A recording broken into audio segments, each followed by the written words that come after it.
बिस्मिल्लाहिर्रहमानिर्रहीम अस्सलाम वालेकुम वरहमतुल्लाहि वबरकातुहू। पिछले 3-4 दिन से कोई मैं वीडियो नहीं था रिकॉर्ड कर रहा। रीज़न उसकी ये थी कि कोई मेजर अपडेट नहीं थी।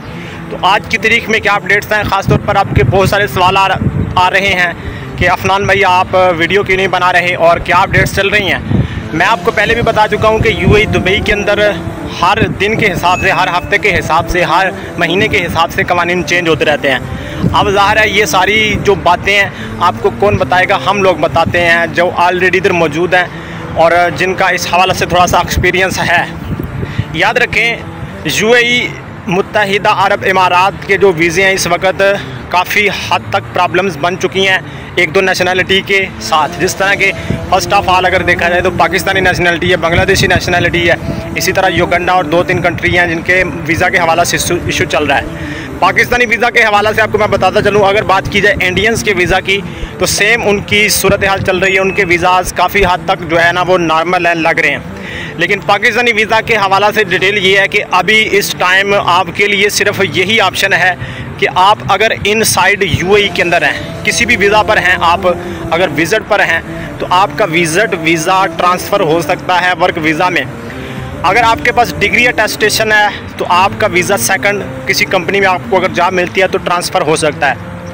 इवन के जो मुझे अब तक की अपडेट्स पता चल रही हैं उनके मुताबिक आप अगर आउटसाइड हैं और आपके पास डिग्री अटेस्टेशन भी कंप्लीट है तो फिर भी बहुत सारे भाइयों का वीज़ा जो है ना वो रिजेक्ट हुआ है। रीज़न उसकी ये है कि आउटसाइड का काफ़ी हद तक मसला चल रहा है। अब इसकी रीज़न भी मैं आगे चलकर आपको बताता हूँ। वीडियो को बगैर स्किप किए हुए एंड तक लाजमी देख लीजिएगा।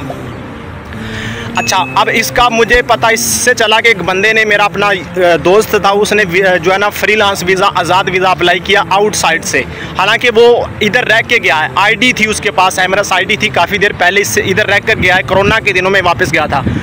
उसका वीज़ा डाला गया जी आज़ाद, लेकिन एरर आ गया सिस्टम के अंदर कि ये बंदा आउटसाइड है। अब मुझे बताएं कि आउटसाइड के हवाला से अगर आप इस वक्त फ्रीलांस वीज़ा अप्लाई करेंगे या आप विज़िट वीज़ा अप्लाई करेंगे, नॉर्मल तो बहुत ज़्यादा रिजेक्ट हो रहा है। नॉर्मल वीज़ा जो है ना वो इस वक्त अगर कहा जाए तो 100 में से 90% वीज़े अगर रिजेक्ट हो रहे हैं विज़िट तो यकीनन हो रहे हैं। हाँ, एक सूरत है आपके लिए कि आप सिर्फ डन बेस वीज़ा की तरफ जा सकते हैं। डन बेस वीज़ा के हवाला से मैंने काफ़ी बंदों से रब्ता किया। ख़ास तौर पर मैं इधर एक ट्रैवल एजेंसी है हमारे करीब ही, उधर गया। वो बंदा कह रहा था कि डन बेस जो वीज़ा है ना वो 1800 दिरहम में मिलेगा। और रात की जो खबर है, मैं पाकिस्तान में कराची से एक बंदे से रब्ता हो रहा था, वो कह रहा था 2,60,000 के अंदर, पाकिस्तानी रुपीज़ के अंदर 2 मंथ का विज़िट वीज़ा आपको मिलेगा डन बेस पर, 2,60,000 का। मैं आपको बिल्कुल जेन्युइन इन्फॉर्मेशन दे रहा हूँ जो मुझे पता चली है। इधर से आप अगर लेते हैं तो 1700-1800 दिरहम, जहाँ पर कोई फंसता है उसको फंसा दिया जाता है। अब इसकी हकीकत क्या है, मैं आपको पहले बता चुका हूँ कि डन बेस वीज़ा नाम की कोई चीज़ नहीं होती। ये एक फ्रॉड है, ये एक स्कैम है। फ्रॉड भी आपके साथ हो सकता है, लेकिन मुझे जो रियलिटी पता चली है, हकीकत पता चली है, डन बेस वीज़ा जिस भी एजेंट से आप लेते हैं उसके अंदर खाते एडजस्टमेंट होती है इमिग्रेशन में, जहाँ से वीज़ा निकलना होता है वो जनाबे वाला आगे बंदे से बात करता है, जो भी उसका ऑफिस में आगे होता है उसके साथ बात करके वो जो रिजेक्शन का इशू होता है ना उसको वो पीछे डाल देता है और उसको वीज़ा निकाल कर दे देता है। कुछ पैसे उस निकालने वाले के पास जेब में जाते हैं, कुछ पैसे जो निकाल कर आपको एजेंट देता है उसकी जेब में जाते हैं। लेकिन डन बेस जो है ना वो वीज़ा लग जाता है। अगर इसकी जो रकम है वो आपको पाकिस्तानी रुपीज़ के अंदर अगर आप इधर से लेते हैं तो कम अज़ कम 1700-1800 दिरहम के अंदर ये आपको पड़ेगा। अब इसको दिरहम की प्राइस में मैं बता रहा हूँ, अपने होम कंट्री में PKR में आप इसको कन्वर्ट कर लें। तो बाकी मैं आपको कभी भी ये नहीं कहता कि भाई ये आपके लिए वीज़ा बेहतर है। डन बेस वीज़ा कोई शान नहीं होती, कोई इसका स्ट्रक्चर नहीं है, ठीक है।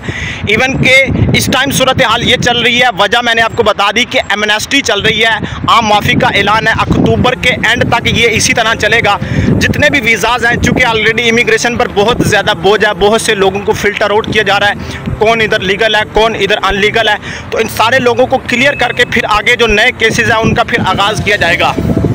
तो इस वजह से फिर रिजेक्शन के जो चांसेस हैं वो बहुत ही ज़्यादा हैं आउटसाइड से। अगर आप डिग्री भी अगर आपके पास है, डिग्री वो जो मास्टर BA PhD बैचलर की अगर आपके पास डिग्री है तो आप अगर अप्लाई करते भी हैं तो आपका आउटसाइड से मसला आ रहा है, काफ़ी ज़्यादा वीज़े रिजेक्ट हुए हैं। अगर आप इनसाइड हैं, विज़िट पर इधर हैं, यूएई के अंदर हैं, अगर आप कंपनी टू कंपनी ट्रांसफ़र हो रहे हैं तो यकीनन ये भी वीज़े लग रहे हैं। और अगर इधर विजिट पर हैं तो आपका जनाबे वाला डिग्री होने पर नेक्स्ट किसी कंपनी में वीज़ा लग सकता है। अनस्किल्ड में भी आपका वीज़ा लग सकता है इस सूरत के अंदर कि अगर कंपनी के पास पर्सनली कोटा है या वो डेमोग्राफिकली कंपनी जो है ना वो स्ट्रॉन्ग है, हर मिक्स नेशनलिटी के लोगों को रख रही है, तो आपका वीज़ा लग सकता है। यहाँ पर वो कंपनी की बात मैं आपको कर रहा हूँ जो पिछले काफ़ी अरसे से काम कर रही है, अच्छी कंपनी है, बड़ी कंपनी है। और ठीक है, ये सारी की सारी कंपनियां जो है ना इनके वीज़ाज़ वगैरह लग रहे हैं इस सूरत के अंदर। बात को समझ लिया करें और ये जो मैं आपको डिटेल में वीडियो दे रहा हूँ इसको समझ लिया करें।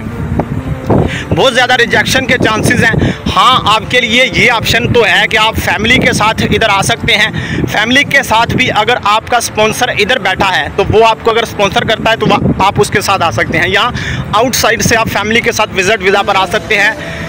दुबई के अंदर भी आ सकते हैं, अबू धाबी के अंदर भी आ सकते हैं विजिट पर। ठीक है, तो ये सारी डिटेल चल रही। कुछ विजिट वीज़ा लग भी सकते हैं, जिस तरह के मेरा एक जानने वाले का जो कराची से मेरा सब्सक्राइबर है वो इन दिनों के अंदर आया है यूएई के अंदर, उसका विजिट वीज़ा लगा है, नॉर्मल लगा है, कोई डन बेस नहीं लगा। तो भाई इसका कैसे लग गया?